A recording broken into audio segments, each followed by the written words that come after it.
I am probably the laziest person when it comes to content creation for Instagram. I am someone who is very disillusioned with the platform, and because of that, I put an ounce of effort into the platform versus YouTube, where I pour my heart and soul into my videos. So if you're like me and you're disillusioned with Instagram but are still trying your best, here are my tips for the lazy content creator. I have done a lot of research into Instagram over the years.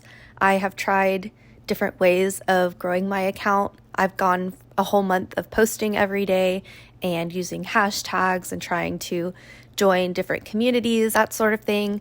I have tried posting reels super frequently. All of the little skills and tips and tricks that like all of these social media gurus will tell you. The trending audios, the trendy reels that fit my niche, a lot of different things. And I haven't seen a lot of return for it. And so I have come up with a happy medium for myself that keeps Instagram fun and also slowly grow. My happy medium for Instagram is about 3 posts a week. That's all that I have the effort for. I post Monday, Wednesday, Friday, and typically I will have a day where I make all of the content, schedule it, and I will pick off times. I try not to pick even times like noon, 1 o'clock, 10 o'clock, because that's what a lot of other people are doing, and I want my post to at least have a chance of being seen. So I find that picking the odder times of 11:55, 11:35 a.m.,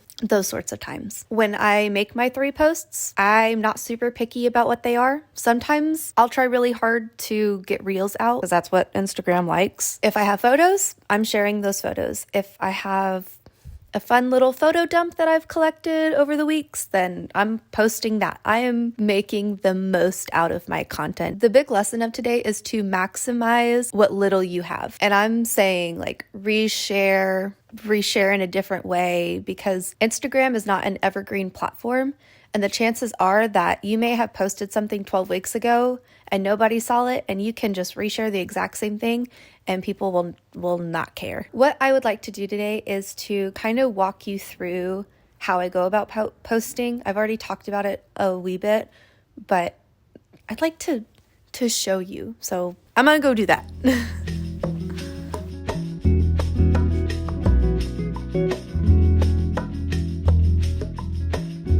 So this is my little creation corner, my content creation corner. I don't use very much. I use this window to light and this lamp to light as like a fill light, basically.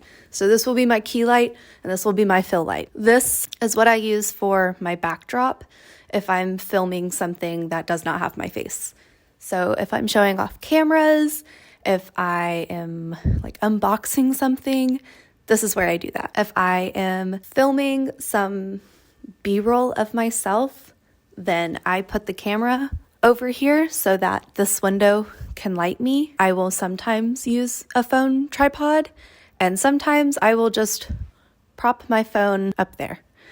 Again, minimal effort is put into Reels for Instagram for me. When it comes to the types of reels that I make for my Instagram account, I tend to follow a few of the trends that other photographers do. I will do like raw versus edited. I will do just photo dumps of like some behind the scenes and then show the photos. I'll show off my gear, whatever. And most of the time, the B-roll comes from this corner. As I've explained, I film a lot of my gear stuff over here. Sometimes if I have done my face up like I have today, I will take a moment to film myself with my camera and use that for B-roll and just put text on the screen. Very simple. We're talking simple, minimal. We're already doing stuff. We might as well just take like 5 seconds to just get her done. I think the most effort that I put into my Instagram is coming up with a schedule. In my handy dandy notebook, I do tend to write down just a whole month of content ideas for Instagram, because if I don't, I will forget about it completely because I have Swiss cheese brain. This is a loose guide for me because sometimes I forget to consult it as I'm planning my week. I've had difficulties with the scheduling on Instagram where sometimes it will delete it, and I've been burned before, so I tend to just plan 3 posts at a time. I'll tend to stick to this, but sometimes if I did something just spontaneously, then I might post that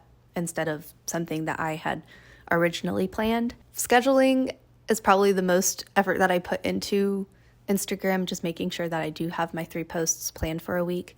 And then after that, the actual creation is just bare minimum. I'll sometimes take the opportunity to seek out trending audio, but most of the time with my posts, I just pick whatever I think it suits.